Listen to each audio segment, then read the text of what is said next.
And is that Yes. all right?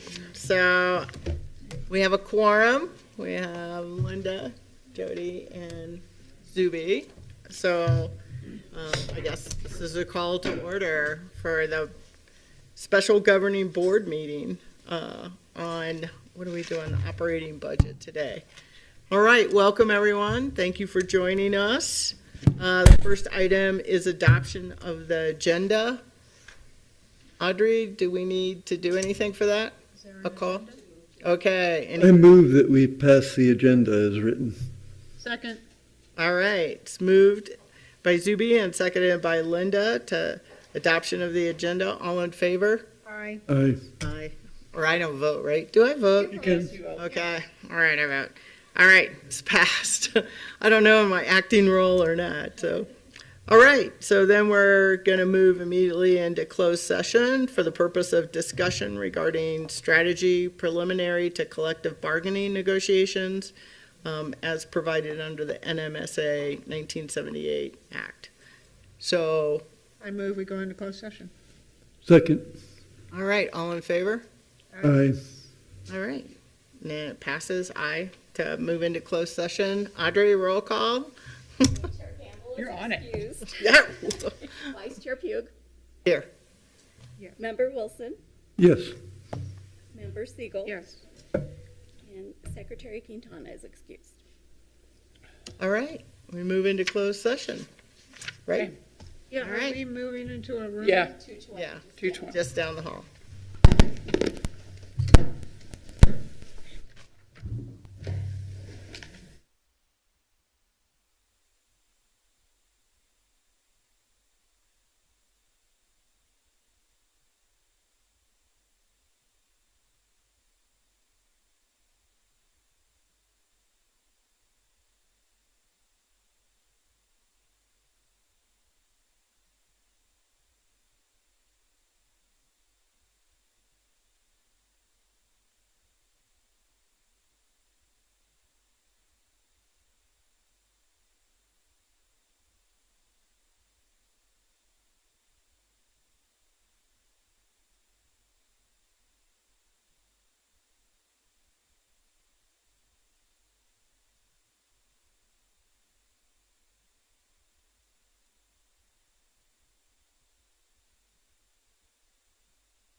It's fun to see all of the things she puts together. Yeah, I'm not. They're building laser art ceiling. They have it. Okay. Yeah, I was like, is that? I think yeah, it's like, well, this is nothing. It's like compared to. Well, they'll set up the cage in the atrium So and do drones. They'll fly drones inside the cage. And the atrium will tell them something. They just do good. That's fabulous. Yeah, So it's with a all of that, there's got to be. And New Mexico based it's something that.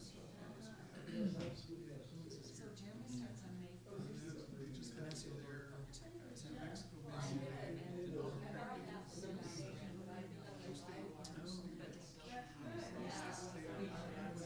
Judge for things, they're building trebuchets, doing all sorts of cool stuff. And Yeah. there's Lisa USA data is coming up soon too.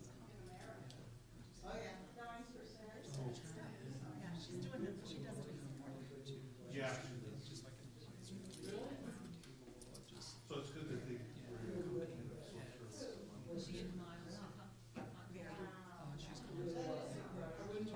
Sure, it's hard for her. Kids fundraising, safe food, all that. I don't know, she's got a lot of it. Well, there was a prefab guy from Las Vegas, and then there was a small builder guy that was on the end up there with. See the president? The president? Well, if you can remember, we, Yeah, no, so. we'll get a grant agreement for that. No, she's on, she's. Did we? Excellent. But, when we get that, I assume that was straight up. if you can, just ask me to put in the GO. The cost center or whatever that we assign it. And you can see where they're clearing. Appeals right away. It's just nice to have some. Because residents that Of course, thank you. For all your help there. that we've probably had since they did the. Get this started. If you guys are. Okey-doke. All right, I guess we're gonna start the next section, the information items. Do I have a? I have a motion to come back into. All right, we have A second. Discussed items on the agenda. All right, thanks, Linda. All right, do we need to take a Roll vote? call. You got a second. Mhm. Vote? Roll, Okay. roll call, yeah. Okay, Chair Gamble is excused. Vice Chair Pugh. Here. Secretary Quintana is excused. Member Siegel. Here, yes. Member Wilson. Yes. All right. So All right, Moving thank over to you, Madam Chair. I will just say a couple of very brief things and then turn this over to Nick and Amy and Veronica, who can walk us through. I just want to mention at a very high level that this budget was developed based upon a couple of slight increases in revenue in our mill appropriation and also in our state appropriation, which are nice. We have a cash reserve policy now where we have to keep, is it 12%, Nick? It comes out to 12.6 million. Okay, 12, yeah, that we are required now by policy to keep in reserve. So that is significantly in excess of the 3% that we're required by the state, the law to have.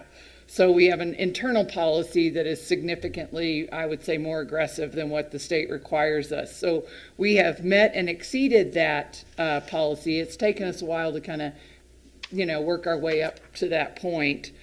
And so because we have a considerable excess from that reserve threshold, we were able to fund all of the budget requests that we received. And they were, I thought, modest and reasonable. Nobody asked for anything crazy. And so I'm pleased. Some of those we were actually able to fund with grant funding. It's like you don't really know how you can apply the grant funding until somebody asks for something different. So I'm really pleased with what we've been able to come up with. And so with that, I'm going to go ahead and turn it over to Nick and Amy and let them walk you through the important parts. Okay, good afternoon. Madam Chair and board members and President Rowley. We would like to start out with reading off the agenda, item 5. When we do this budget discussion, we normally have a budget training session for the board, just to kind of, remind you of kind of how everything works together. So with that, let's go ahead and let Amy from afar go ahead and she has some things to show, a slide to show you, and we can just kind of talk about how how the budget does come together and that sort of thing. So take it away, Amy. Oh, she's on mute. You are on mute somehow. Yeah, you're on mute. There we go. Is that better? Good afternoon, everyone. It's that time of year that you all look forward to, just waiting all year long to get your budget training. So we're going to do that first. I've got a PowerPoint presentation that goes along with that budget training so that hopefully it makes it a little bit easier for you guys to all be able to follow along with everything. It always helps to have visuals on that. So 1 second, let me just pull that up. And as we go through this, if you have questions or anything, just go ahead and I can't see you guys at all now. I was able to see you, but now you've gone dark. But if you do have questions, just shout them out, and we can take questions as we're going through the presentation and everything on here. So here we go. So the topics we're going to cover today is we're going to go through the accounting structure and what it is and what story it tells and kind of how that's all set up in there.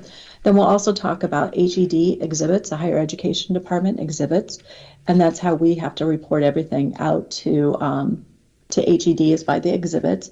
And then additionally, hey, you guys are back. Hi. And additionally, it does feel better to be able to see you too, because otherwise I feel like I'm talking to myself. So I'm actually really happy to see you guys back. Hi. But also the whole budget is, as you guys have probably realized by now, is that it's assembled by exhibits. And so we'll go through what those exhibits are. We'll talk a little bit about fund accounting and also fund balance. We won't get deep in that, don't worry. You don't have to run out of the room or anything. Then we'll also go into kind of budgets on the unrestricted and restricted budgets. What's kind of the difference? How do they all fit into the exhibits and everything? And then we'll go further into revenues, expenditures, and transfers, then the budget cycle, and then finally with budget development. So to kick it off, we're going to talk about the accounting structure. And we had a big change happen this year. We went from Banner to Workday, which means that we've gone from having what we lovingly refer to as a FOAP. Now we can now call it a work tag instead. It's the same concept, it's just a little bit different. And in Workday, what it's done is it's given, these are all called basically dimensions. And Workday has given us a few more dimensions than we used to have in Banner. In Banner, we used, when we didn't have all these dimensions available to us, what we would use as hierarchies within structures and build those into there. So now we actually have a little bit more granularity available to us with Workday, and that's really nice. And so just to give you just a quick overview of what those dimensions are, and all these things wrap up together to be called a work tag, and that is what you basically are costing out whatever you're spending money on or recording revenues against. And the very first component is usually the cost center. And the cost center is simply what budgetary unit is responsible for those monies. And so that's where that one is. The next thing identifies is the state exhibit. What exhibit does it belong to? And we'll talk more about the exhibits in a little bit. And then the next element is what is the fund? And so the funds are always based on what type of money it is. So most of our expenditures and everything we're talking about today is unrestricted monies. And so that's in this main thing. And that's most of our life is spent in unrestricted dollars. But there's a lot of restricted funds that come in. And these are the different kinds that can come in on that. And there's federal, state, private, and gift. And then there's additionally 2 other funds that we use. One is for public service. And then a secondary fund the last fund is for auxiliaries. So there's an FD 007 and an FD 008. And what a fund is saying, where did the money come from and what restraints were put on that money? So if it's unrestricted dollars, it's basically coming in through student tuition or state appropriation or from the local appropriations for operating dollars. Those all fall in unrestricted dollars. Now, if the money's coming in from a grant, it's going to have restrictions on it, and basically it has to be spent on those specific purposes that the grant gave us. And so that fund lets us identify those different buckets of money. These in blue here are the new dimensions that are unique, and they're all, there's now a new dimension for grants. So they would have a restricted number, and then they would also have a grant number. Now we also have a new dimension for projects. Once again, they would have a different fund. There's also a plant fund on there too. There's FD 0014, sorry. And it would have that, but it would also identify a project. Or it might also identify a bond. And those bonds are the ones that are for capital outlay bonds. Or it might identify a gift. And most of the time, the items that come over from the foundation are considered a gift, and they act really similar to a grant. Projects and bonds act very similar, and grants and gifts act very similar. And then the last dimension that we get in there on coding things is what type of transaction is it? Is it going to be you're buying a supply? And so those are always, there's a naming convention, and those always start with a 7. Or maybe you are getting compensation or benefits. Those always start with a 6, revenues are 5s, and stuff like that. And so that's also how we know. So when you get a transaction in and you see the work tag, that work tag gives you actually a really big story. It tells you, you can see just these little few elements tells you so much. It tells you where did it come from, what exhibit is it going to charge to, what department spent the money, how did they spend the money, what did they spend it on? And so all of that rolls up into the work tag and is all coded on every transaction. And that's how it's booked in the system. So in Banner, we basically just had these ones that are more of a burgundy color. We had direct equivalents for all 4 of those, and these guys, the new dimensions, that gives us a little bit more granularity in Workday, which is nice on that. Also, if you were going to talk about a department ID, the ID for the department is really their cost center, their exhibit, and then also their fund, usually, because it's usually the department is based on unrestricted dollars or if there are grant dollars on there. And that's just how you identify the departments. So then I've mentioned about the HED exhibits. And so what the HED's exhibits are is you basically have 3 main, well, you technically have 2 categories that then break down to 3 main categories that then break down to multiple categories. So the big thing is current funds. Almost everything we always talk to you guys about is current funds. And in those current funds, you have ING, which is the heart of our operation. That's where everything, for the most part, happens. And then we also have non-ING.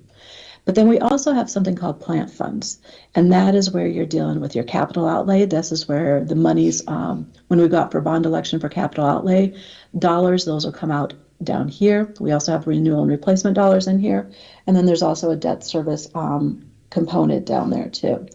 But when we go into ING, into the current funds, that's where you're talking about Exhibit 10 is instruction, and that's where all your teaching for the credit side and continuing ed is all happening under instruction.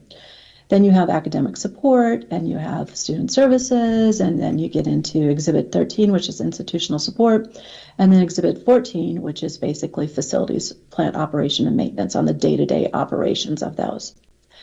In your also side note, let me see if I can pull that up really easily. 1 second. In your packet, you do have, there's a further breakdown for you in your packet, because it's great to know those are the exhibits, but what you're really after, and you do have this page in your packet. And then, but what you're really often wondering about is, okay, great, I know it's Exhibit 10, but what departments are in Exhibit 10? And there's a listing that tells you what departments are in all the various exhibits. So you can see in Exhibit 12, that's where the Welcome Center advising is. You can see that the President's Office is in Exhibit 13. So you have a nice handy reference on that in your packet. On the non-INGs, this is where you're looking at student and social and cultural. That is the SGA fees. That's where those are going. And then you also have public service. And in public service, we have 2 main components on that. We have something we call the institutional public service, and then we have SBDC. because SBDC is in public service. And so we have an institutional side, though, that is where we've got Kids Campus, the TV, and also conference centers all in there too. And we'll go into these all a little bit more here in a moment.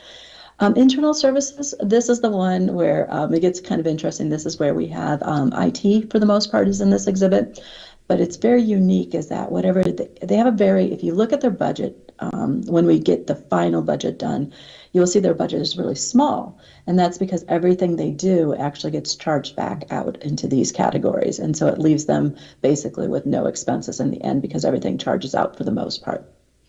Exhibit 19 deals with financial aid, and then Exhibit 20 is auxiliaries, which currently is just the bookstore. It used to be food service in the bookstore. Exhibit 20 is really, it used to be a bigger topic. Linda Siegel will remember those days. It is not much of a topic anymore because we've switched out how that area is being handled nowadays. So now if you add grants into here. So this was all unrestricted monies what I was talking about there. But if you add in grants and you're like, well, how do you guys code those? That's parallel. It's just a parallel system. If a grant comes in and it's going to be for something to do with instruction, it'll still go to Exhibit 10. It just was reported in a different column, and the column is called restricted. And so when we get into going into the when you guys approve the budget, I'll probably have something that's more the HED layout, not as much the user friendly, but you'll always see that they've got the column for restricted and unrestricted, but the layout is essentially, it's all in the same orders on there. So any question on the exhibits or anything so far?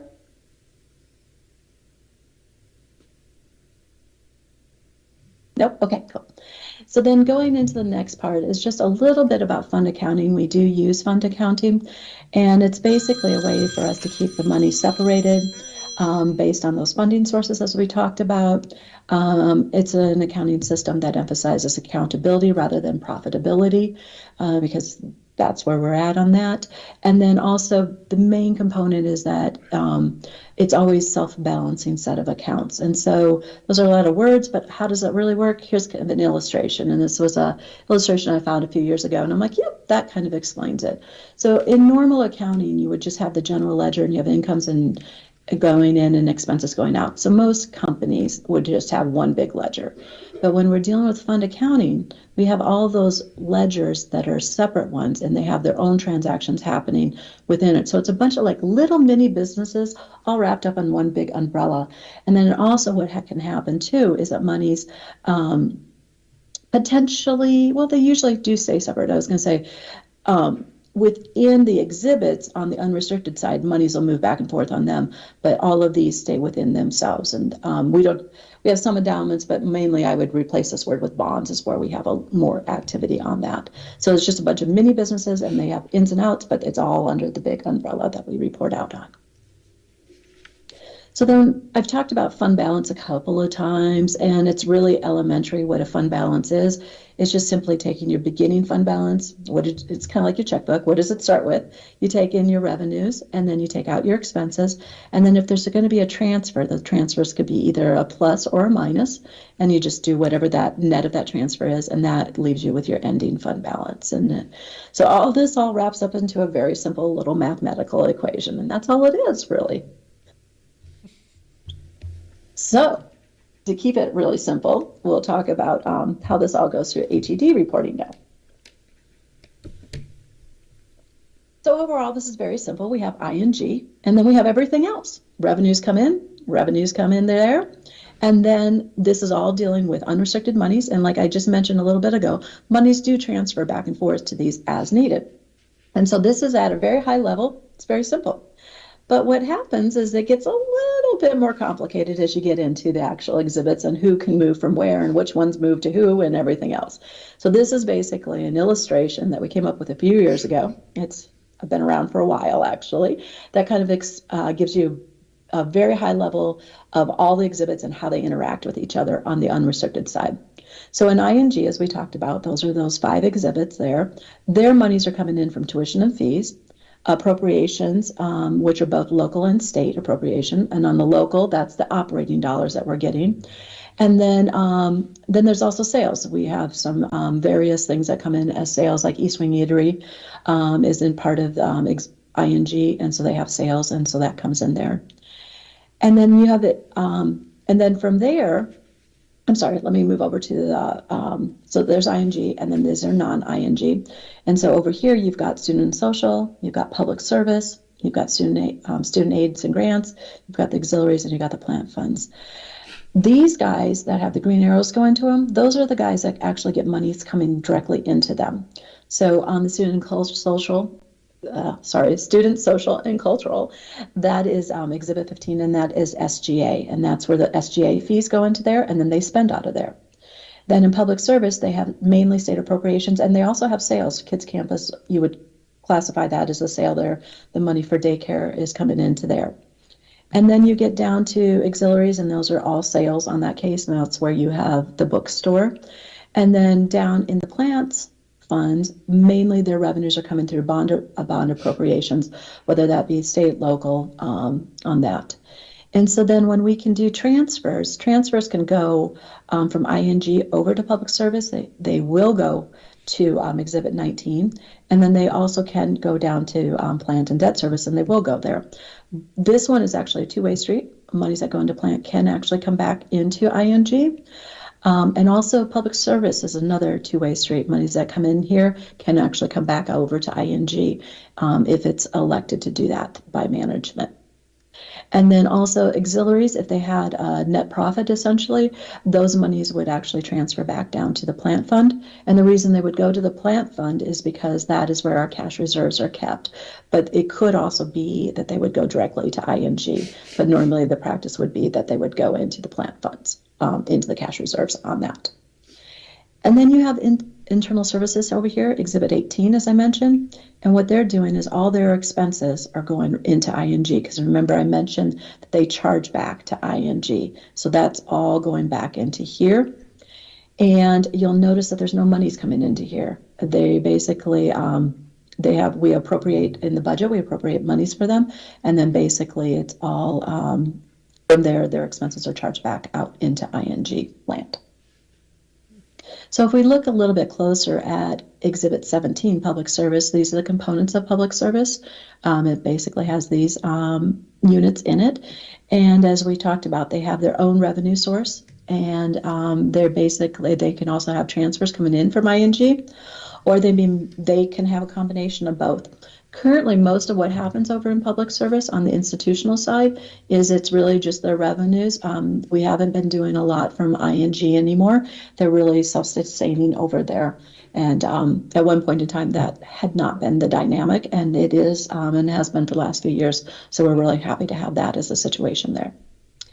Exhibit 19, that is student financial aid. And what we're dealing with there is institutional scholarships and dual enrollment. And those are basically, dual enrollment is institutional scholarships, and it's coming out of ING. And so that's really what's going on that one. And then 20, that all comes from their sales. And they shouldn't need money from ING. There has been times in the past where they did need money. There's also been times in the past where they actually had excess. But we are no longer having to... we won't have as much focus on this area anymore because food service has been outsourced, and bookstores in the process of being outsourced, or has been outsourced too. So that makes that a lot easier.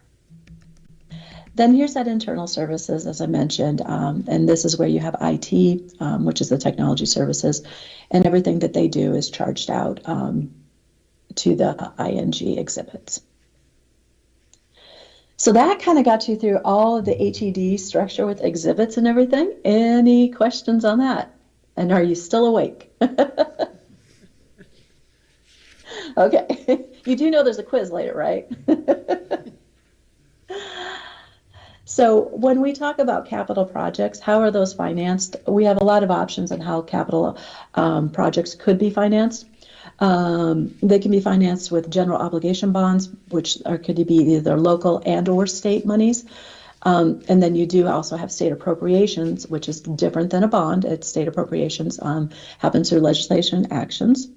And then also capital outlay could be funded through revenue bonds or institutional savings, which we call those institutionally designated projects, IDPs.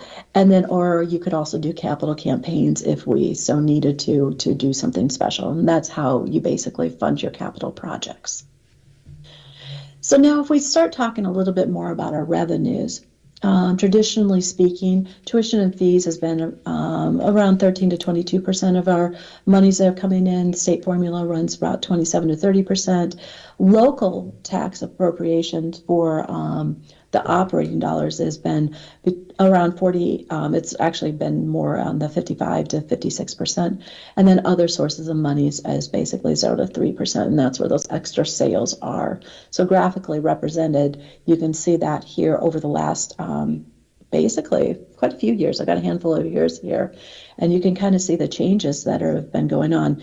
The big change you're seeing here is local appropriations been going up, and there's twofold. One of the big reasons that you see this big jump here is because we changed out the allocation for operating dollars and versus capital outlay dollars a few years ago. And did that through election, and that really made a big difference for us on that. And then Santa Fe's had some growth, and so that means there's more people paying on property taxes, and so that is another reason we're seeing a lot of increase there. On state appropriation, you can see that that's has been kind of steady, and then we recently are seeing a little more of an uptick and an increase there, which is really nice. And then here you can see tuition and fees and what's been happening with there. And then you can see proportionately our other sources, those sales. And this is also where you would get the money, IDC monies off of grants, indirect cost recovery, basically off of grants. That's where you get those extra dollars in there. And that's just not, it's a pretty small in comparison to everything else. The other thing you'll really notice on here is the main thing that funds us is local appropriation. And that's the big thing that's got it. And then next comes state, and then comes in tuition and fees. So as far as how do we spend money, when we're talking about ING, unrestricted dollars, 75% of our budget is compensation and benefits. Only 25% is supply and expenses. So comp and benefits is the biggest thing, and that's why we spend a lot of time working on something we call the salary master when we're developing the budget to make sure that it is 100% accurate, so that we know those comp dollars and how they're, what amounts we need and how they're being allocated out. Then if you looked at the composition across the board, and now I've got both ING and then I've also am including non-ING, so this is all the current funds. And you can see the composition traditionally of their budgets. The two areas that are yellow, those are both comp and benefits, so that's dealing with compensation. And then you can see in blue, those are your non-personnel expenses. That's usually your supply budgets. And then the gray part is what is the is known as internal services, and that's what's being charged back in a proportion to the various exhibits in ING for technology. And so then if you look at the blues, it's interesting because you can see over when you look at facilities, they've got a lot more in blue. Well, that makes sense. They have a lot more supplies and they have compensation because that's where your utilities are getting paid out of. And so you can kind of see where those compositions of what type of dollars are in what area. The next thing is the chart that we created a couple of years ago. That puts everything together in one illustration. And what this illustration is showing you here is total expenditures. And those total expenditures, all the blues are total expenditures. And total expenditures are a combination of the labor and then your regular supply expenses and internal services. All three of these, if you stack them on top of each other, they would be at this level. So those are your total expenses that we have for the campus. In the various years that we've got quite a few years of history here. And then that we did a trend line on here so you can see total costs. And then green is our revenues that are coming in on their unrestricted side for ING. And then this brown line here, that is representing the fall SCH. So you can see over the last few years, quite a few years actually, of what our trending has been on both cost, enrollment, revenues, and expenditures. And so it gives you basically everything in one, and just a quick snapshot of everything in a graphical manner. And then the next thing that I'm going to show you, and I just want to check one thing. The last, yeah, and that's what I was thinking. This is the last image I have for you on the packet. You've almost made it to the end. This is our traditional cash flow, and why cash reserves. It really illustrates why cash reserves are so important for us to maintain, and that's why we had it in policy to maintain a certain amount in cash reserves, because we need it throughout the year to balance us out, because our cash inflows are not consistent throughout the year. You can see here the dark blue is the cash inflows are coming in month by month on average. And you can see at certain times of the year, we have very little money that's coming in. Like November, there's not a lot happening in November. Registrations are not very active because it's really the end of the fall term. There's a few more late starting classes. There's a few other things for ING, but really overall, there's not a lot of revenue coming in November. Of course, you do have state funds that are coming in equal 1/12 each month. That's the only thing that we have that is consistent all across the board. But our local appropriations, those range quite a bit. And the big months that we get local appropriations coming in is December, January, and June. And that's also why you're seeing those dollars get a lot higher in those months, because those are our main months that we do get local appropriation dollars coming in. The other months, we always get something from county local appropriation, but they're much smaller sums because it's based on what they're receiving. And as you all know, anyone that's owns a home knows that there's the property taxes are due twice a year, and that's usually November and April. Did I do that right? I think so. And so that's what you've got on there. And then the next part you're seeing once again is you're seeing the expenditures laying over here. Well, when you have expenditures here and you have revenues here, you're tapping into the cash reserves to make sure that you can actually cover those bills. And you'll see that the cash reserves, they go up a little bit because we didn't use them all in 1 month, but overall they're kind of from one point to the end, they're basically staying fairly consistent across the board. And that just gives our graphic illustration of why the cash reserves are so important and why we have them in policy now to maintain that. As far as budget development, the very last slide that I have for you, how that happens is the very first thing we do is we compile the current compensation demands. As I mentioned earlier, that's where we spend a lot of our time because 75% of the budget is in compensation. Then the next thing was we look at current supply and expense demands and take a look and see what's happening there. Is there anything that's different than it's been previously? And if so, we need to address and have conversations about that. Then we start forecasting out revenue streams. And then once again, we're identifying the shortages and surpluses. And then we address those shortages and surpluses in there. When we're dealing with surpluses, we're also at the same time usually then looking at budget requests that come in, but those budget requests are also kind of fitting in with looking at everything. We're always talking to the campus as a whole, asking them, okay, do you guys need something else? How does that work? Explain to us what you're needing and why you're needing it, and we go through that review process on that. And that's basically how the budget all comes together. And that's all accounting, the state exhibits, and the budget process, and a high-level PowerPoint presentation for you. Ta-da! I do have a Yes. Amy, I have a question. Where does the COVID money come into? What account?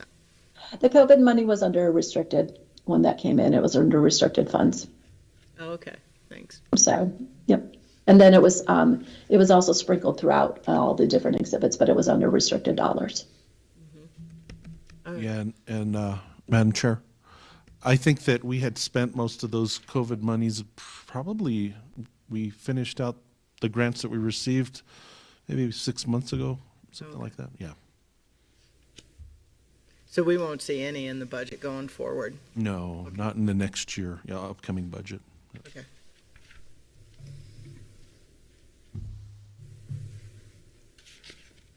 Any other questions on that?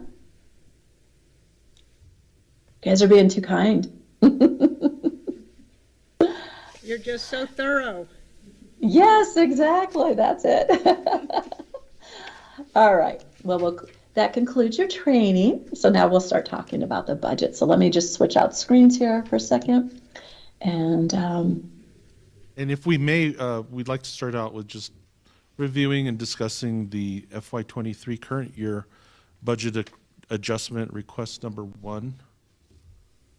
And we can kind of just talk about where we are at this point in the year. You know, we review these, the ING and some of these other funds monthly. That's the financial report that you all approve every month. But we have a more timely one that's a bit more current. So, Amy, do you want to walk us through the schedules that you have early on in the board packet? Yep. Kind of a lot of tedious data, but it's very useful to kind of get familiar with as we talk about preparing the upcoming budget. And also, before we get too deep into it, I wanted to introduce a new face to the group.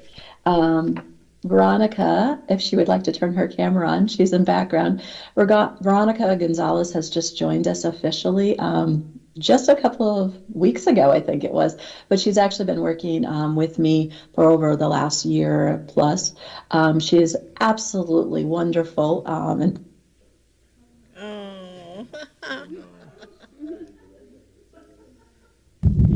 Well, I can continue that you commentary. guys to get to meet her. So Oh, we lost you, Amy, for just about.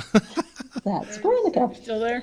Okay, so as we go into talking about the budget today, we're going to do a review of the draft for the ING budget, and we're going to get into a little bit of the detail on that, quite a bit of the detail actually. And we're also going to be talking about the closeout of fiscal year 23. And so the main changes that are going to occur as we talk about the budget is going to be there's the beginning balance from the closeout of fiscal year 23. And then as Becky identified a little bit ago, that we're also going to talk about some increases in revenues that we're seeing mainly from mill appropriations, from local appropriations. The other components that are the main changes for the budget that we've incorporated is the compensation increase. As you know, the state legislative action put us at a 6% increase. We're also the budget is incorporating an increase, the fringe rate that we charge, and we're going to go from 37 to 38%. And the reason for that is because there's been a percentage increase for, both the employer cost for fringe has increased for both ERB by 1%, and then also for the insurance, the employer side of the insurance will be increasing, and we'll talk a little bit more about that in detail.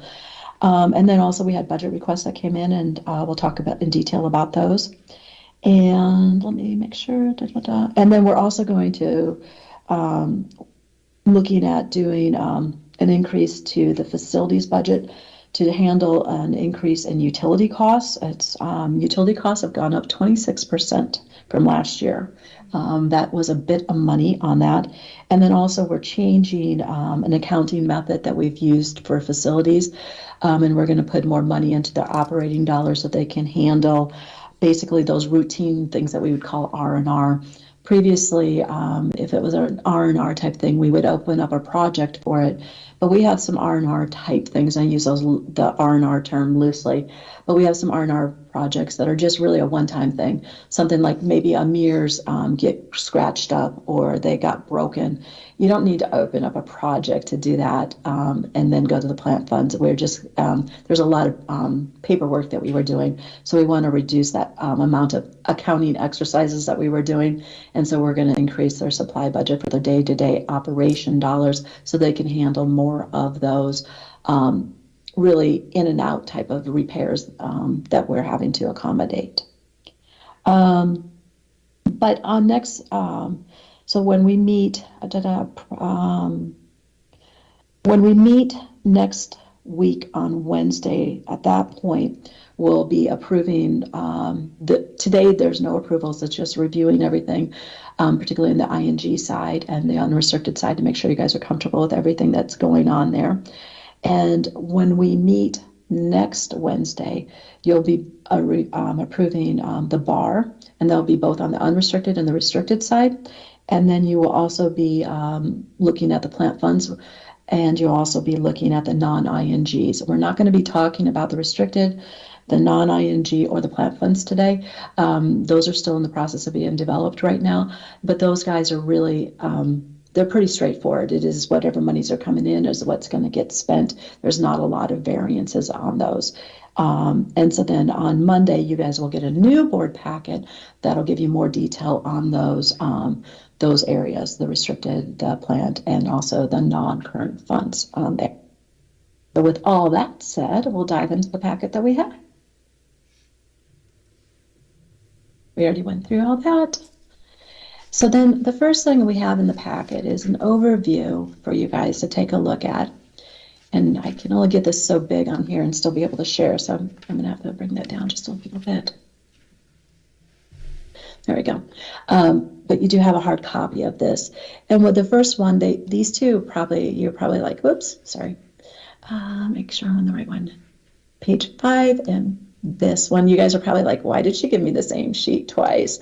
They're very similar, but one is for the end of year last year, and then the other one is for fiscal year to date, as of the date as of April 13th. So yes, it's the same layout, but they're two different time periods, and that's why they look so similar. And so what this is doing, it's showing you budget to actual, and it's showing you for ING and then the non-ING, and then basically the total for the current funds. And it's breaking our budget down into the four main components that we have in our budget. We have comp, we have benefits, we have the supplies, the non-personnel expenses, supply expenses essentially, and then the internal services. And so what you're looking at normally is just basically the bottom line. What is the total budget and what was spent, and was there budget left over? And because you always want to make sure you don't want to overspend your budgets. That's a bad thing to do. And so when we did close out at the end of last year, we did have we came in under what we had forecasted on spending, which is we came in under budget, which is the goal. And so we'll talk about how that created, how that closeout is in just a moment. Then to look at where we're at with fiscal year 22, we're basically right on track of where we're supposed to be. Oops, sorry, I didn't switch. Let me move that. Here we are. We're at 79% of the way through the year, and at this point, the budgets are basically spent 68% and 64%. If I'm looking at the whole, so we are coming in a little bit under what was budgeted for spending, but compensation, you can see where we're at on the mark on that. So. Overall, we're right on schedule for where we should be, so that's really good news. I'm happy to report. And so we already, this is just giving you a look at where we're going with that. And then this is where the heart of everything lies. So this is our proposed budget. So the very first thing I want to do here is I want to walk you through closing out fiscal year 22. So the last time we met, we came up with the budget final numbers for fiscal year 22, and then these are the actuals that came in. On the actuals, we did come in with a little bit more in revenue than we had budgeted for.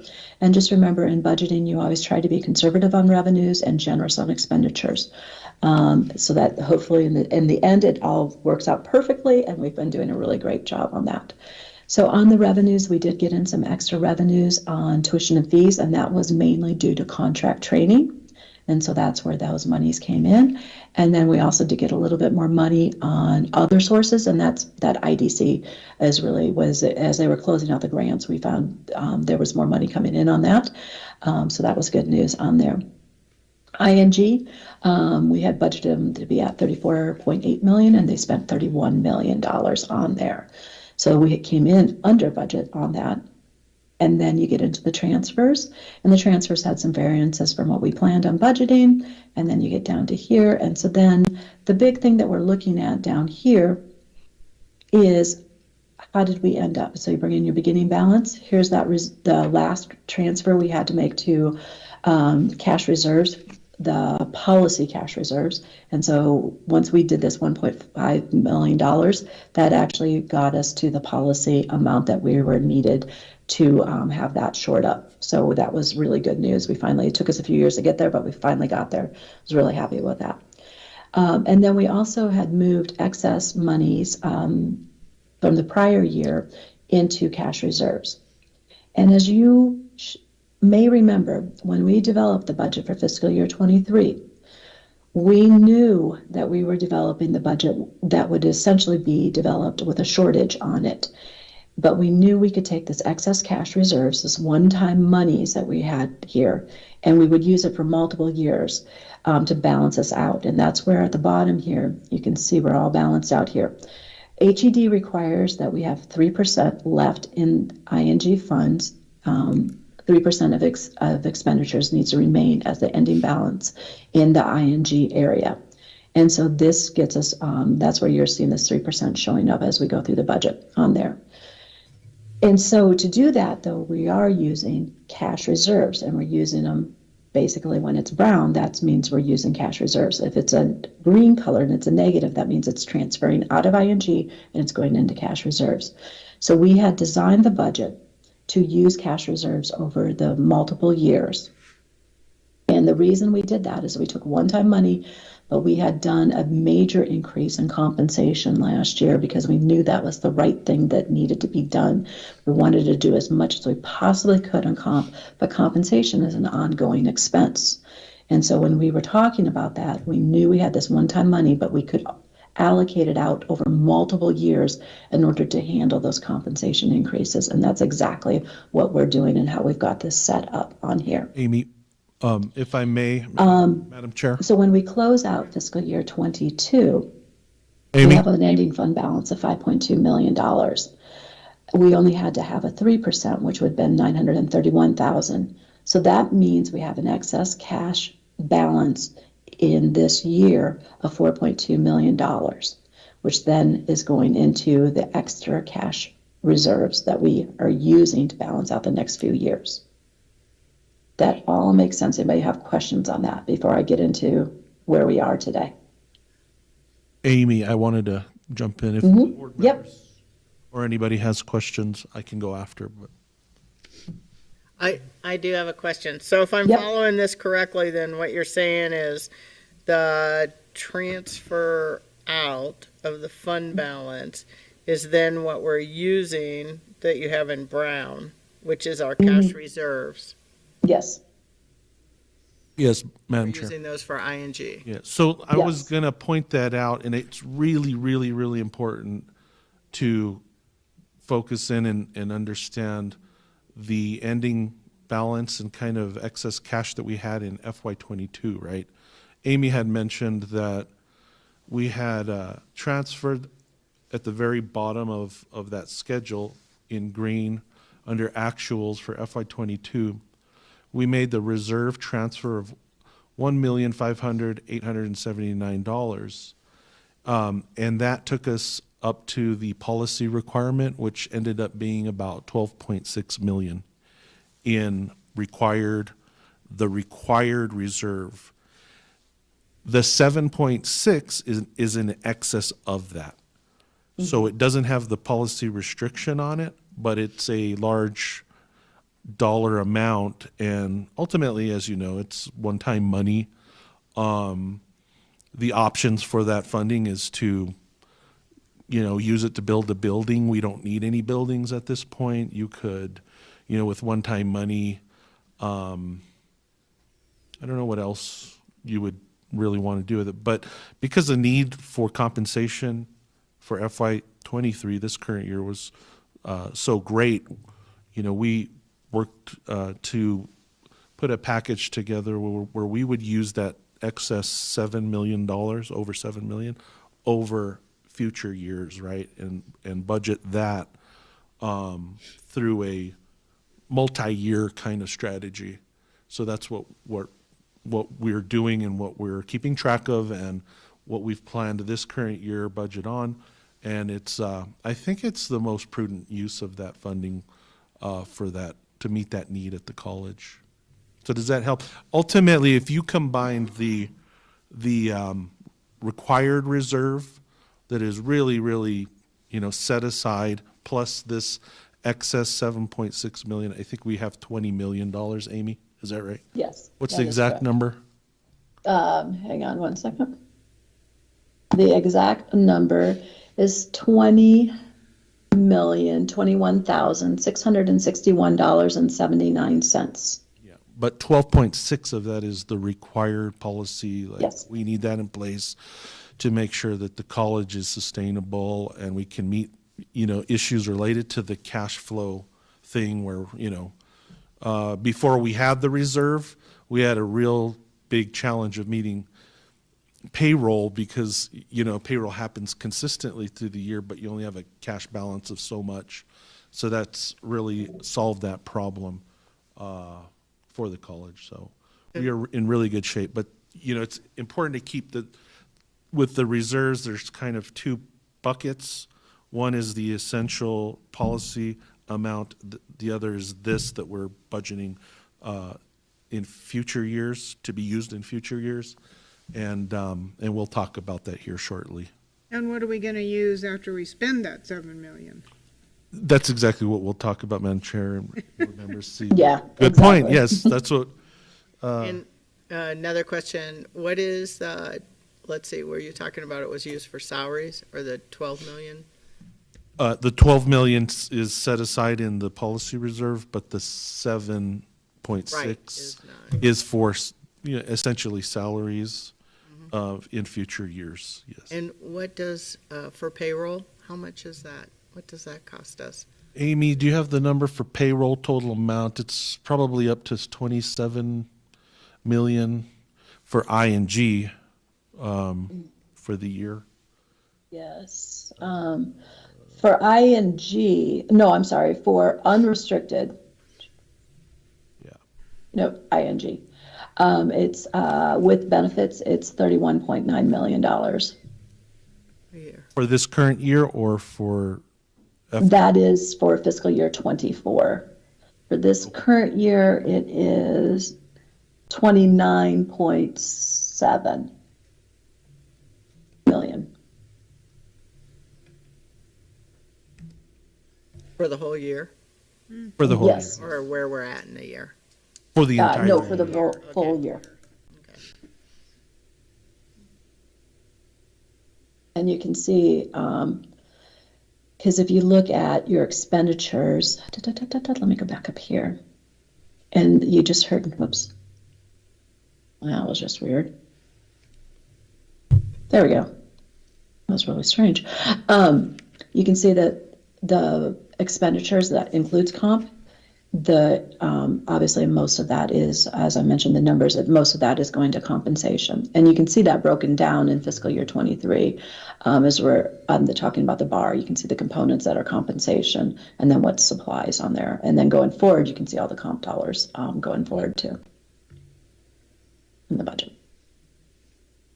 All right. So would you like to talk about this current year FY23 budget adjustment request? That's kind of the next step coming after FY22. Yeah. So then going into fiscal year '23, so we're going into fiscal year '23 with excess cash coming out of the closeout of fiscal year '22. Because remember, right now we technically have excess cash in '22 of $4.2 million. So we go over to looking at what's happening currently in fiscal year '23. And what you've got in here, and this is what we're forecasting between now and the end of for the entire year. This is not, I want to make it clear that it's not fiscal year to date. This is how we're thinking fiscal year '23 will end. And so we're looking at tuition and fees. They've had a pickup there of a $589,000, and that is contributed to continuing ed and contract training. State appropriation, of course, is coming. It's finishing as it was planned. There was no changes in state appropriation. Our local appropriations, this has been going up, and we're looking at a 6% increase here. It could come in higher. We just have such a hard time, short of having a crystal ball. Local appropriations kind of keep us always on our toes about what dollars are coming in. And this year has been coming in quite a bit more than it did last year. So we're looking at a growth on that. And so we're increasing the budget by $1.3 million available on that local appropriation. And then also you'll see Amy? there's a slight increase. Yeah. Member Wilson has a question. Oh, sorry. Not so much a question, but as I understand, the county assessor has done a major reassessment in Santa Fe County in increasing valuations. And everyone has a chance to contest them, but that when valuations change, that increases our budget substantially as well, right? It can, but it's There is cost control. with current residential property, it does get yield controlled. But So commercial property really went up a lot too. if it's reassessed, then there should be a genuine increase in that. And then, of course, new construction. New construction is where the college and the county really gets most of any kind of new money, because with the residential, it's always, they've got a formula where it sort of levels off and keeps it from major spikes Thought for, it was a 3%. It is. yeah, it's like, Statute says. Yeah, it's a 3% yield control. I hope get that passed.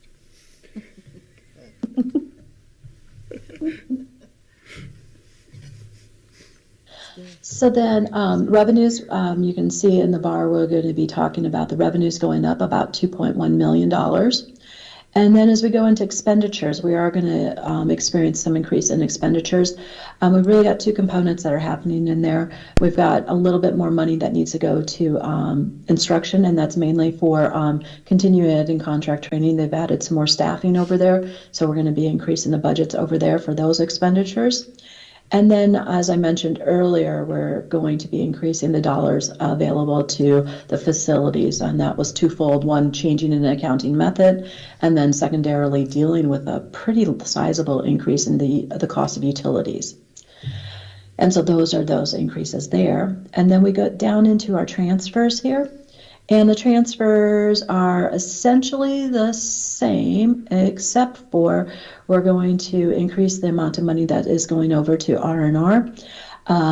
We did spend some money this year out of R&R for various projects on campus, and so we're shoring that back up because that was also one of our goals as we were trying to build up the reserve balance. We also wanted to build up those R&R dollars.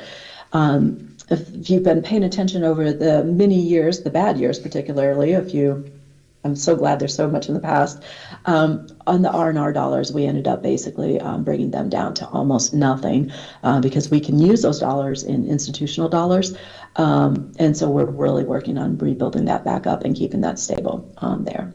And then let's see here. So then with that being said, if you look at our revenues less our expenditures, we've got a positive net there. When you put in the transfers, we do have a negative dollar amount there, and that brings us down to a loss of $120,000. We bring in our beginning balance, and so now to get to the 3%, we have some excess because that beginning balance, it's right here, that beginning balance becomes, your beginning balance is your ending balance, and we already knew there was excess cash in this ending balance. So now here's that beginning balance. The ending balance is your beginning balance, and so now to get us to the 3%, we're able to move $3.8 million into excess cash reserves, which we'll be using over the next couple of years to shore up everything. And so that essentially brings us to what we're doing on the ING side for fiscal year 23. Do we have any questions on that?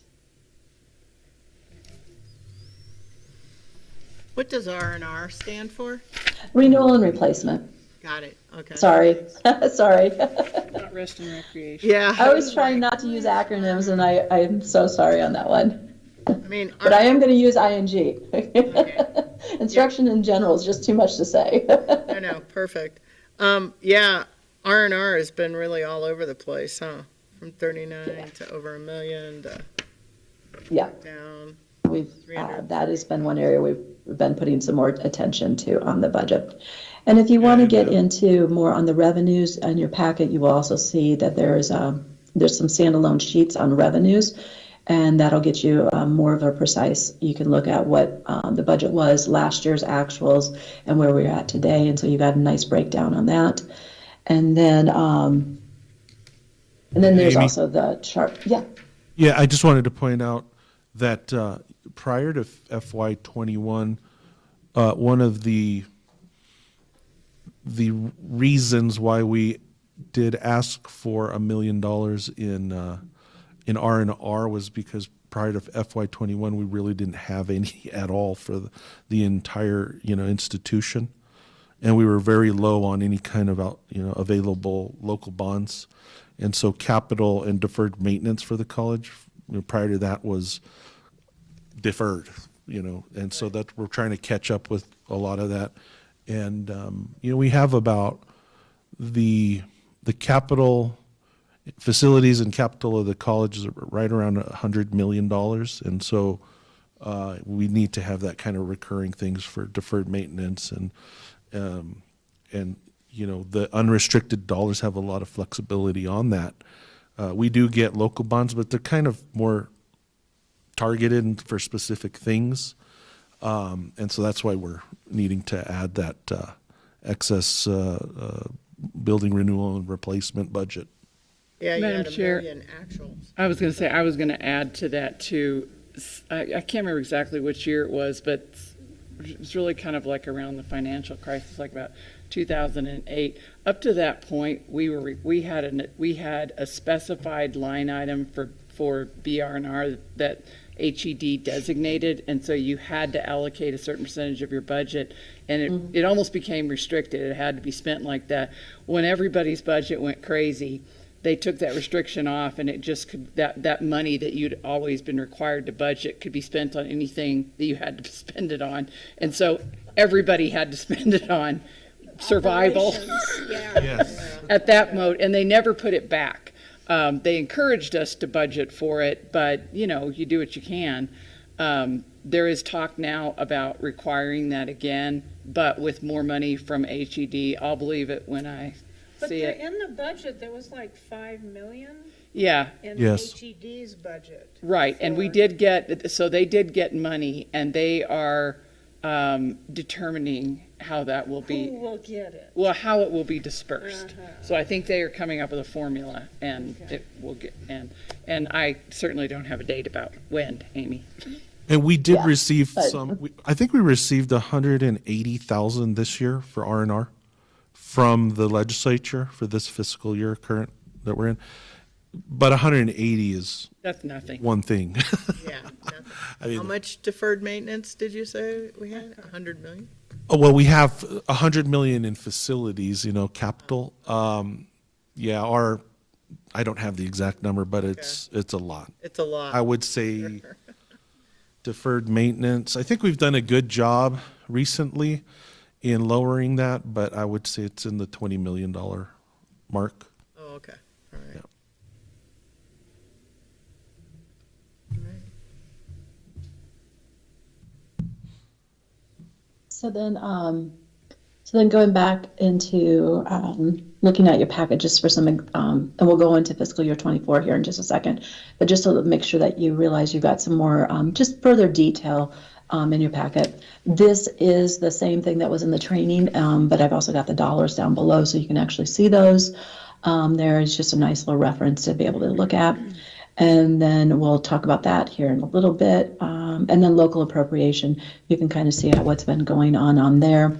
And sorry, I think I just swallowed some pollen. Don't mind me. I'm like, so on here you can see fiscal year 22 and where that ended up. And then you've got fiscal year 23 where we're at today. And on this column here is where we literally are today, but this is what we're estimating to be by the time the year ends. 1 second.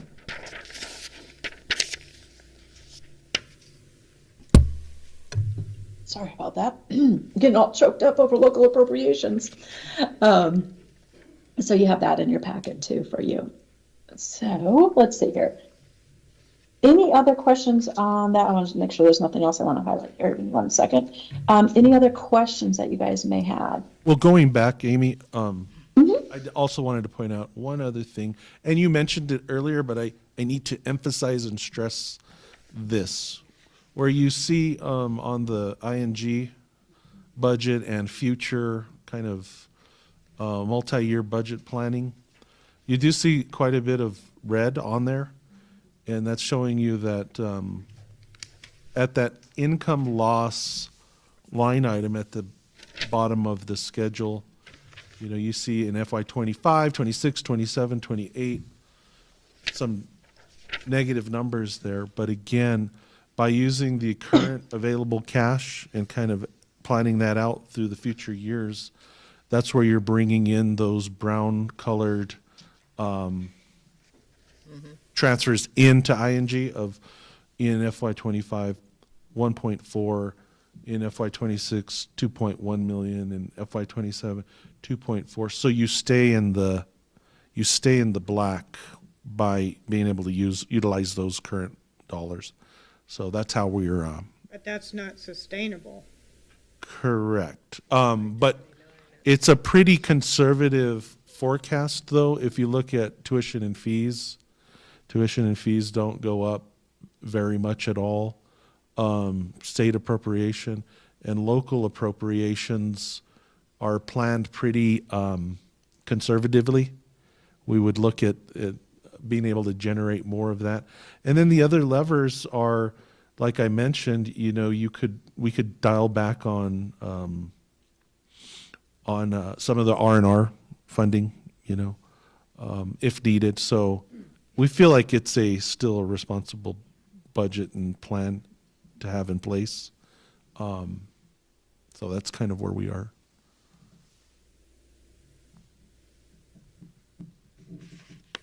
So you did say you had some ideas for what happens when 29 comes along and Yeah. the money's We've gone. got some ideas, and I'll walk you through that. Yeah, in if you a wanna little bit walk- more detail here. Yeah, I'll turn Yeah. it to Amy. She can talk about that.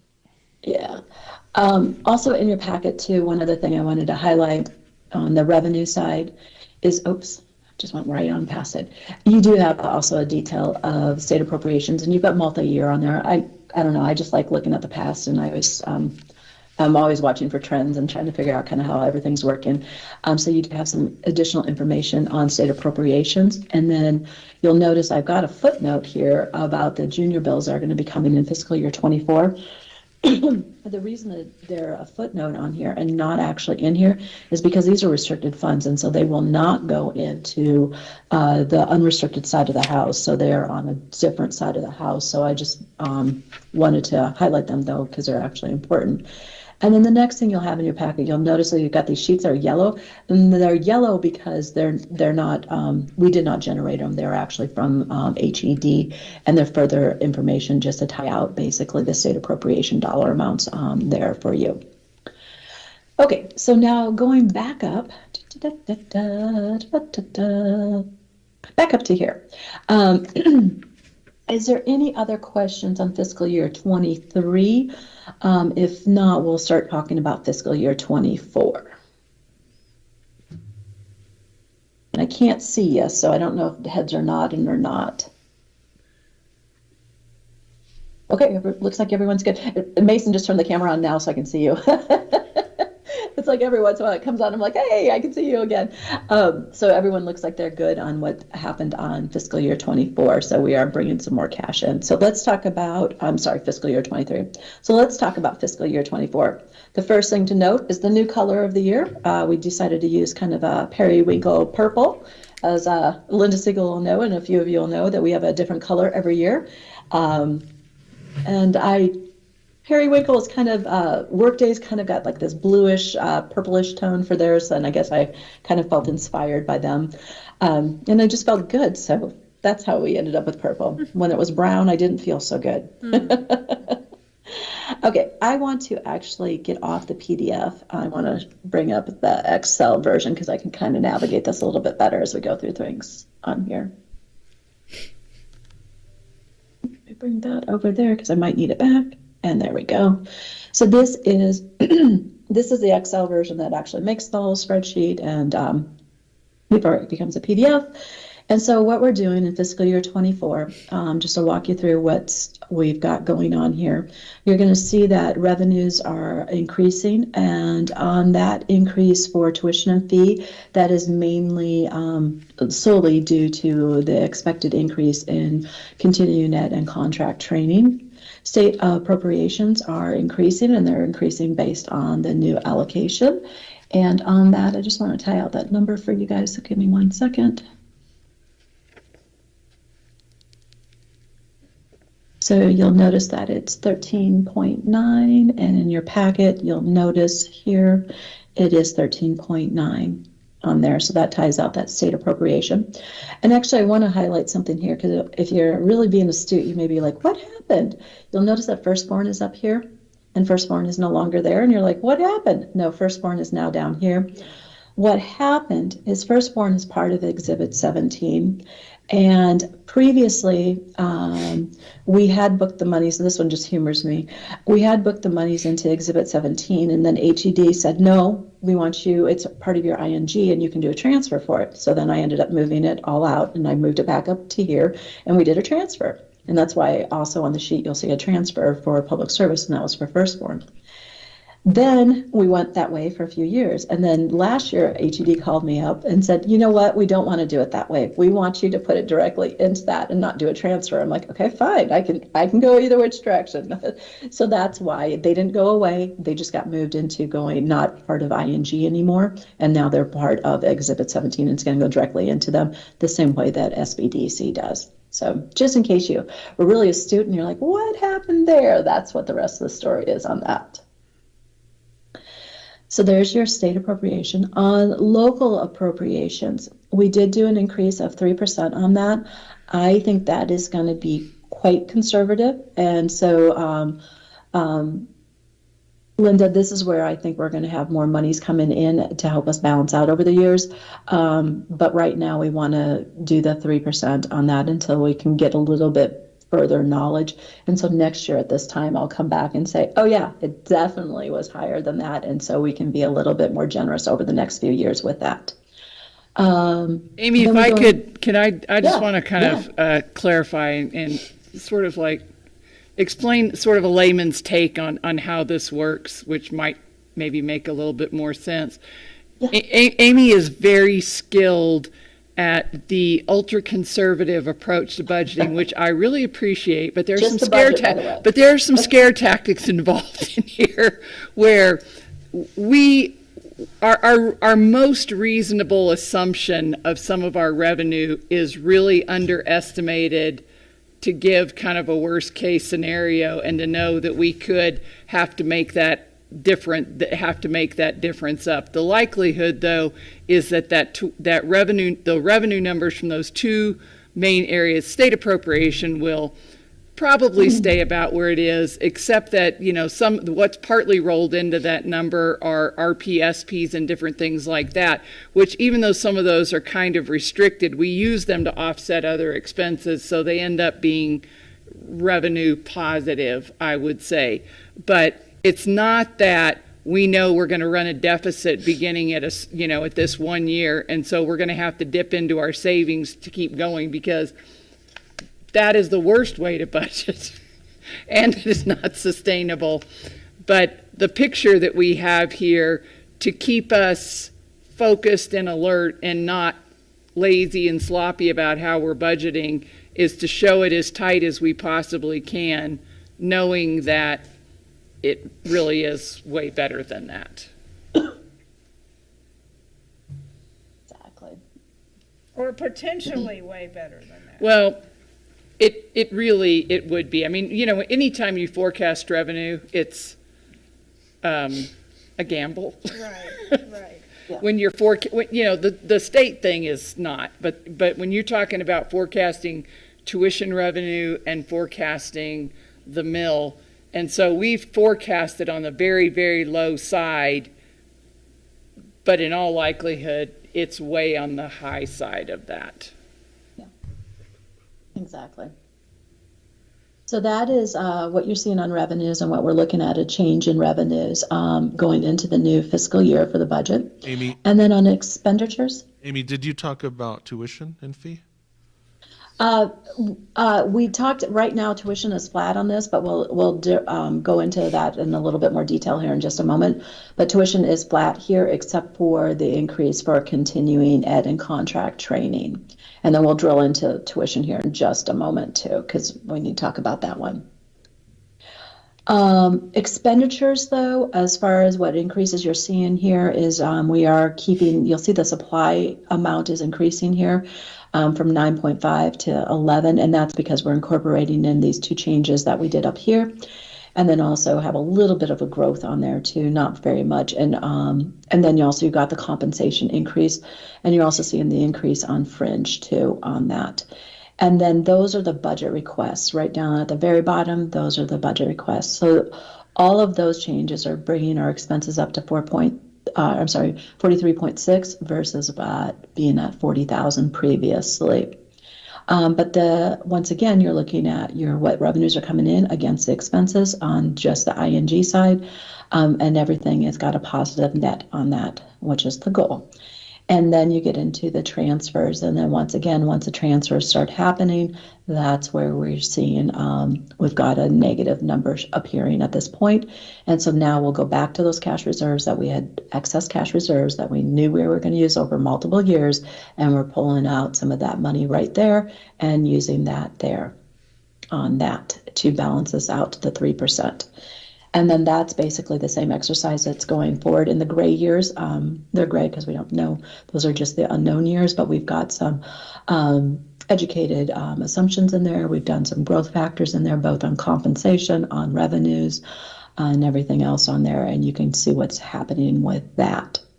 So now to go talk a little bit more about some of these elements in here. The one that Nick had just brought up was tuition and fees. So let me get to that page.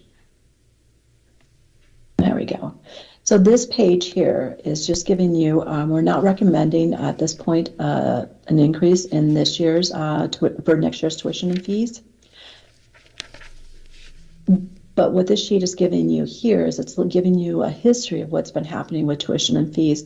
And anytime that's a darker blue, that means there was a change those years. And so this is the rate based on in-state, in-district, in-state, out-of-district, et cetera, on there. And then here's the fee component down here. And you can see we've been the same over the last couple of years. We have not made any changes there. And then these numbers that are in blue, those are the monies that are actually coming in on those various fees that we're charging, just to let you see that on there.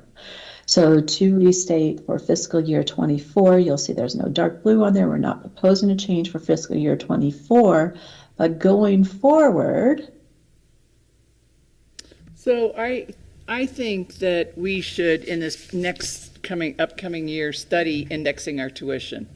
CNM and San Juan. Yeah, there's several methods that we can do this. CNM and San Juan both do it, so that there are planned small increases going forward. So what we do and what every other college does is no one wants to raise tuition, and so we don't for a long time, and then we get in the hole, and then to really be able to realize any kind of real revenue from it, we have to raise it to a level that doesn't look good. 2 or 3 or 5. Yeah, and it's kind of, too much. And so if we just do it a little bit along the way, and the indexes take into account increases in, there's a higher education index that really looks at the cost factors involved in delivering higher education that are largely based on inflation, I think.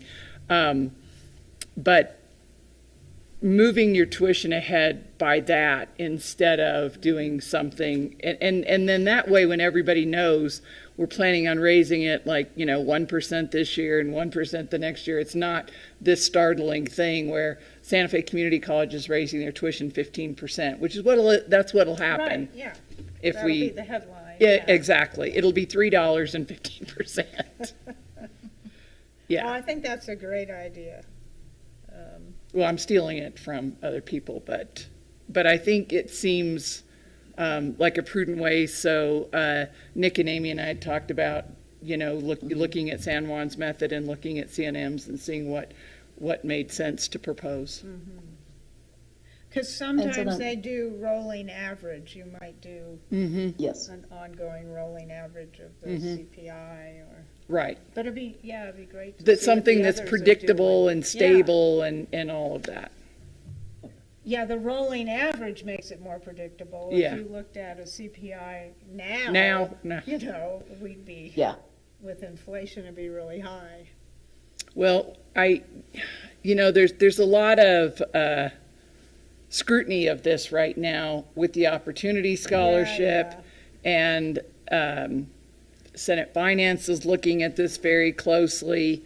So we want to do something that fits kind of within what they're looking at too, and being able to say that you're indexing your tuition and that you have these planned small increases going forward.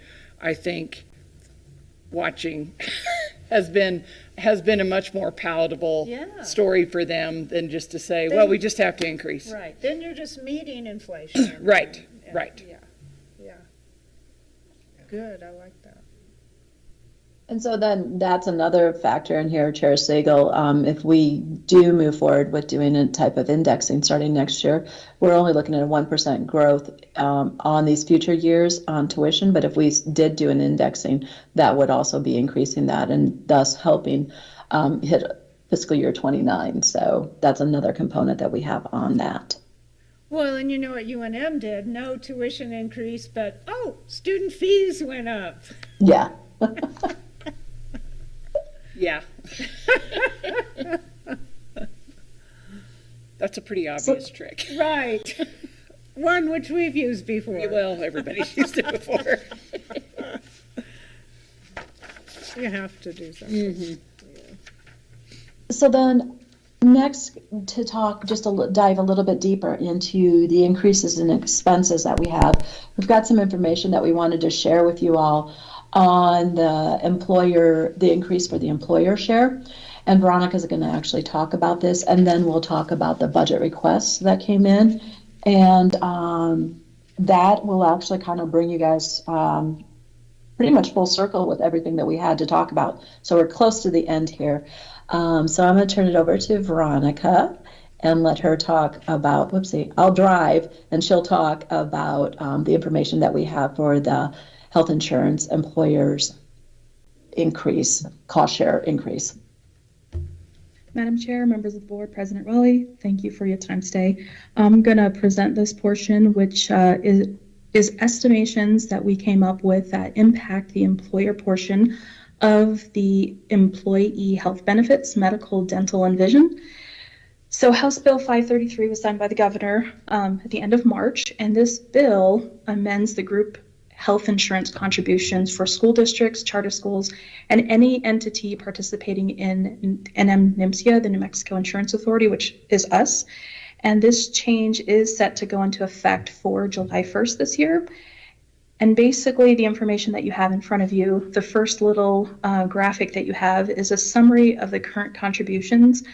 The way this information is presented or is charged to the employee is based on an employee's annual salary.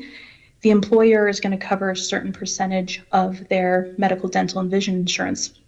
And so right now there is currently 5 different tiers. As you can see, if an employee earns between $20,000 and $25,000, we as a college are covering 70% of their medical, dental, and vision premiums. Right now, we only have 2 employees that fall into that category. The majority of our employees that are benefits eligible who have elected some type of coverage, health coverage, earn over $30,000. And at this moment, we are covering 60% of their premiums. And that's the majority. Right now, for medical, we have 223 of our employees electing some type of medical coverage, whether it's employee only, employee plus spouse, or family. For dental, we have 257 employees currently electing dental insurance. And then for vision, we have 245 employees that currently are covered under the vision. With this change, what we are going to see is that we no longer have those 5 tiers. We now will have 3 different tiers. Any employee who earns less than $50,000, as a college, we will be required to pay 80% of their premiums. And as you can see, we are going to have 50 of employees that qualify for that. And so instead of us covering 60% of their current premiums, we're going to be required to pay 80%. For dental, 69 employees. For vision, 63. Their second tier is any employee who is covered, whose annual salary is between $50,000 and $60,000. We will be required to cover 70% of their premiums. And we have about 50 employees for medical, 53 for dental, and 52 employees. So with this group, as you can see, and then the majority of, we've got any employee earning $60,000 or more, we will not see any change. We were paying 60%, we will continue paying 60%. So as you can see, for medical, we got 100 employees where we're going to see a shift where we're going to pay at least 10% more from the employer portion. Right now, out of all eligible employees, we have about 2/3 of our eligible employees who are covered by medical, dental, and vision insurance. So as we're looking at the numbers and calculating the estimated annualized cost of what those contributions will be to us, we're expecting to see an increase of $173,955 additionally to what we've paid in the past. Some other things that we did consider also is now that these insurances will be more affordable, we may also see a significant shift in employees who hadn't elected insurance, but now that it's more affordable, may opt to at least cover themselves. Or you may see somebody who covered themselves as a single employee and are going to go ahead and elect to cover their spouse or a child or the whole family. We've gone ahead and looked at some of those numbers to see how it could impact us. What we can say is that $74,000 is a pretty solid number of an increase that we're going to see in addition to what we're currently paying. That's the information I have for you. Are there any questions? And on that growth factor that she was talking about, we've done some rough estimates. That's really using a crystal ball on those. And we've done some rough estimates on that and figuring out kind of being prepared to handle those dollars on that. The thing, though, to know is that it would only be a half a year cost because they would have to wait to open enrollment to do that. And then it becomes effective basically, I think in January is when the insurance would become effective for them. So it would only be a half a year cost. And then the other thing is we looked at our fringe rate, and we keep a strong eye on the fringe rate. And the 1% increase that we're doing to the fringe rate is gonna cover this for us. So we don't have to do anything more than that. It'll be okay with that. If we do have a big run on the growth factor component, we'll keep an eye on that, and we may have to do a little bit of adjustments, but I think we'll be able to handle it within the existing budget, even based on some pretty generous estimates that we've made. So I think we're, as the budget that we are presenting to you, it's incorporating these changes, and we feel pretty strong about that. Madam Chair, I just want to add one thing to that too. Including the colleges was actually a mistake in this legislation. This was supposed to be for public schools and yes, public schools only. And so we tried to have the bill amended we pressed them all the way. And the sponsor couldn't get the bill amended on the floor. But our next approach is that we are approaching DFA to see about the possibility of using some PED funds that the good thing for us is that our current executive director used to be the chair for the Legislative Education Study Committee, so she knows the public school budget inside and out. And she says there is a fund that has huge amounts of unspent money. And so we're going to try to see if that fund can be used, because there are 6 colleges that were caught in this, 3 4 years, and then 3 community colleges. So our association and the Council of University Presidents are pushing on this pretty hard. And there are a couple of, I think New Mexico Tech and ENMU are seeing it's a pretty big chunk for them. Okay. So we'll Yeah, see. that would be good. Yeah, We can get some funds. yeah. So Vanessa's working on that. And then also in your packet, you've got a separate page on here for you guys to read through. It just walks you through a little bit of a scenario and how it looks different for an employee, scenario on an employee, and how it really currently the scenario that we are showing in the packet, they're currently paying like 243,000. I'm not used to such small numbers. $243, not thousands. They're paying that currently, and then going forward, when that gets changed out for them, it would actually be only $139.15. So it's going to be a significant savings for those employees that fall into those ranges, and I'm pretty excited about that. I think that's pretty cool. Just would be neat if they, when they do these things, they gave us money to go with it. So on the compensation, what is the difference between what the state appropriation is and the employees that doesn't cover? I didn't do that calculation. I can get that done for you when we meet next time. That'll be fine. Just curious. Yeah, it's better than it's been in the past, and I just didn't do that calculation, but I will get that for you next time. Okay. Sorry about that. Madam Chair, Member Siegel, they say it's 80%. Oh, yeah. I don't think it's gonna be. It's gonna be better than it's been. But yeah, I will. I'll have a breakdown of that for you. Okay.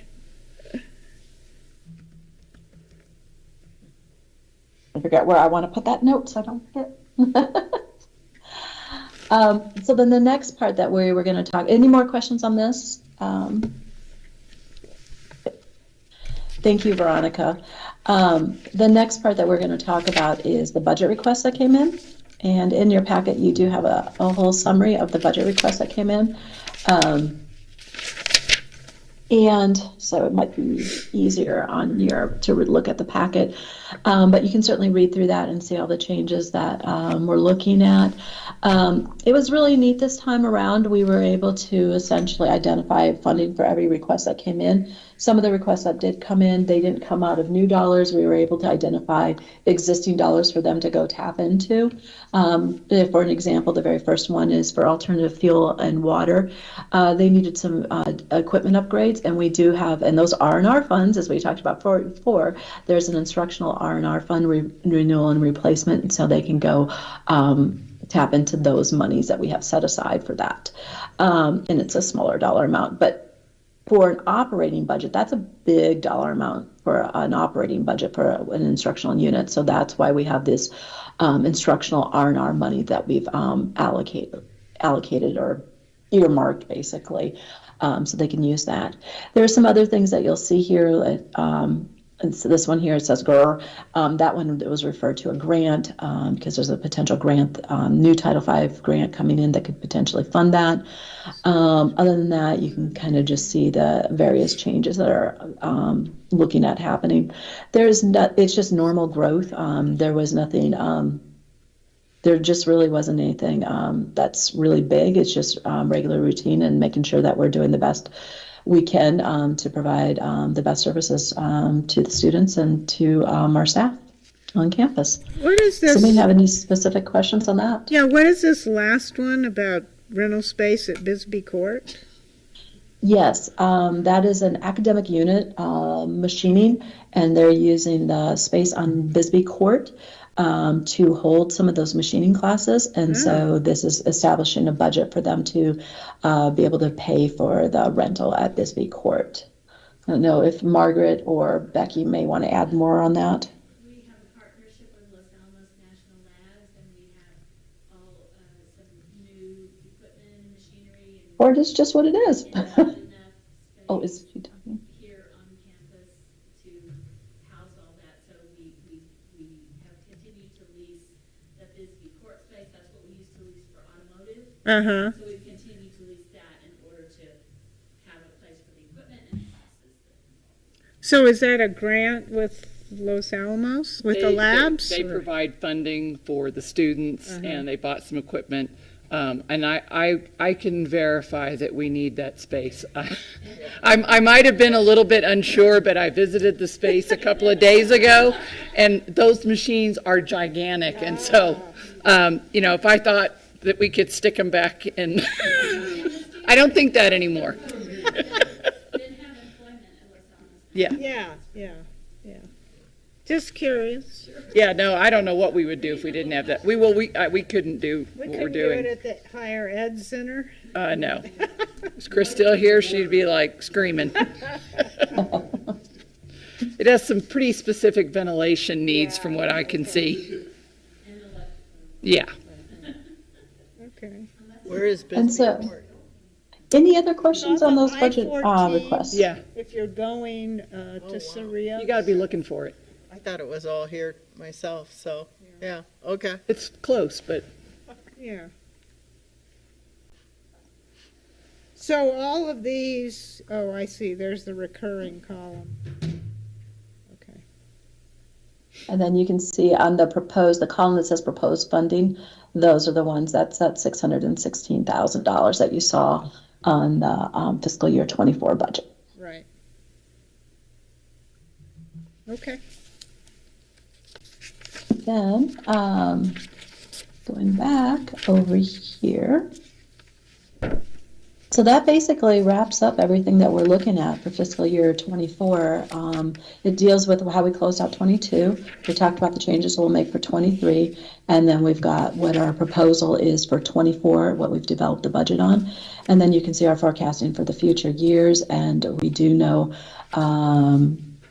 we have we're pretty sure that there's going to be other dollars that are going to be coming in to help shore that up and not always have this situation. But we are using those cash reserves, and you can see here those cash reserves carry us through fiscal year 24. At this point on fiscal year 28, fiscal year 28, it is on fiscal year 29, way in the future, that the cash reserves that excess cash reserves would be wiped out, and there just wouldn't be, we'd still be short 946,000 at that point. But I sincerely believe that will not be happening because there's a lot of things that can be changed. And we have you'll notice that compensation's going up because we were planning in this forecasting that there would be a comp increase and stuff like that. And so that's another thing. If the monies aren't showing up, then we would have to talk about not doing a comp increase or something like that. And so, but we want to be as realistic as we possibly can in planning this out for the future. So any questions on kind of looking at all of that put together? I have a question on Sure. kind of the system here at the community college. When do the budget requests go out to your department heads, and when are they brought in, and when do you roll them up and start incorporating them in here or review them? How's that process go? Yeah, Amy might have. Just high level. Amy might have the calendar for the precise answer, but we started. Oh, We started in November. I don't have the calendar November. readily available. I can quickly try to pull it up. we started organizing things last November, and I think a lot of things were due in January, and that's kind of what kicks it off. We kind of just refine things and look at additional needs from January until now and program them in. On Jody's point, do we still have the staff, faculty, budget committee which meets with Yes, you all absolutely. and- Yeah, we meet regularly before every board meeting. We have the financial review committee that meets to review the financial report. And then we will be taking this information and the proposed budget on Monday. I believe we'll meet with the FRC to kind of review these same things that we've talked about today. And this is the calendar that we do release out to the campus with the process, and it outlines how things work on there, and it goes throughout the entire budget period on here too. So this year we did release the the budget request form. It was released on November 28th, and then they were due back in January. Basically, when it was due on January 20th is right there, and then it's just assembling everything. Our challenge this year is long session and budget due on May 1st, and waiting to the April 7th to find out for sure what we're getting from the state. So that gives us a really condensed, I mean, you just don't know what your dollars are until you can get, you have some idea, but you don't know for sure. And so that makes this year's budget a little bit difficult because it's so condensed. But you're used to it. I was going to say, I mean, who really needs sleep, right? This was, I have to say that Amy worked magic, and I think Veronica had a lot to do with it, but this was Yes. one of the most smooth that we've had in terms of budgets, Don't curse me. I know, I'm And gonna I would curse say the requests were reasonable, and they were solid, and so, it was interesting too, when we sat down and we looked at things, sometimes there was something where, Yosh should say, Title V should be paying for that. And so, it was like raising something to an awareness, we're like, oh, we should be doing this. And there are other grants that, we maybe just got that we're just actualizing, like the WIN grant that we got through the EDA grant that I can't remember the name, the Northern Economic, Northern Mexico. Yeah. They're like the cog for the North Central New Mexico Economic Development District, something like that, yeah. Oh, are we gonna start teaching those wind turbines? We haven't got that on our agenda yet, but I mean, I think we can still market a lot of that. If we can get a solid electrical program going, it's a very transferable skill.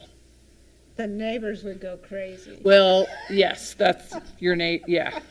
Well, they'd have to go work out at Estancia or someplace like that. That's probably the closest.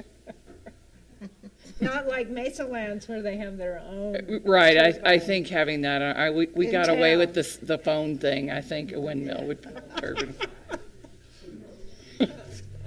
But they have trainers that are small, that, Yeah, you still learn, and then you go out there and climb their tower, and they know a lot.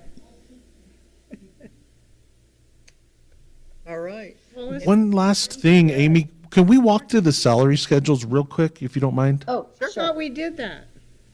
No, there's Not Oh, we did that quite, in yeah, goes in the We back. did it in the close, okay, just to sort of, yeah. for the public, 1 second while I the get three that pulled people up. that are watching. 6%. So in your packet, you do have all the proposed salary schedules, which the regular employees, okay, that's something else. Thought I lost you guys. Hang on just a second. So for regular employees, the schedules have been aged 6%. On the miscellaneous schedule, that one maintained the same as it was the previous year. So on here, you do have the schedule for the non-collective bargaining faculty, and this is aging at 6%. And then the next one you have here is adjuncts, and this one is aged 6% from the previous year. And then you do have a new addition. This is dealing with adult education. They previously had been handled in the miscellaneous wage schedule, but it looks the time was right to get that more structured. So it was easier to do a new schedule for them to make sure that there was a good transparency and a good structure that was out there for them on that. And then we do have the staff schedule, and that was age 6%. And then you have Kids Campus. That was the new schedule we created last year, and that was also age 6%. And then you have finally the miscellaneous wage schedule, which is the same as last year, except for the fact that the information that had been previously on here for adult ed is no longer on here because they have their own schedule. And so you can read through those. And so then on the meeting on Wednesday, you'll be asked to approve these wage schedules for the new fiscal year. We're going to do them all together, because Thank otherwise God. we'll be here till, Yeah. Exactly. we might anyway. All right. Thank you. So then So when we see, like I said, we'll have a new packet coming to you on Monday, and that packet's going to include those other budgets for the restricted, some information on the restricted, information on the plant fund, and also on the non-ING ones. And then it's going to have the traditional Exhibit 1 and Exhibit 2 from the HED packet. Exhibit 2 is always ING, and Exhibit 1 takes ING and blends it together with, it puts it into Exhibit 1, so it's a whole picture of everything. And so we'll have that in the packet for you guys. And so overall, those actions that we'll be looking for on the board meeting on Wednesday is we'll do a budget approval for fiscal year 24. We'll do a bar approval for fiscal year 23 for both unrestricted and restricted. And then we will also be doing the approval of the salary schedules. And I think that covers everything on that. Great. Any other questions? Any questions? No? Audience? I know, is everyone still awake? We are. So, thank you. Anything else then, Nick, for us? No, I think that takes care of it. Good, we get to leave All early. right. Anything official I have to do to adjourn? Move to adjourn. You second Second. You will get Proposed Bill one- for it, and then we're done. All agreed. All right. Thank you very much. Thank you, Amy. And Thank thank you. you. Thank you. Thank you, Amy and Veronica Thank you. and Todd. Good seeing everyone. Where was Bye-bye. Monica.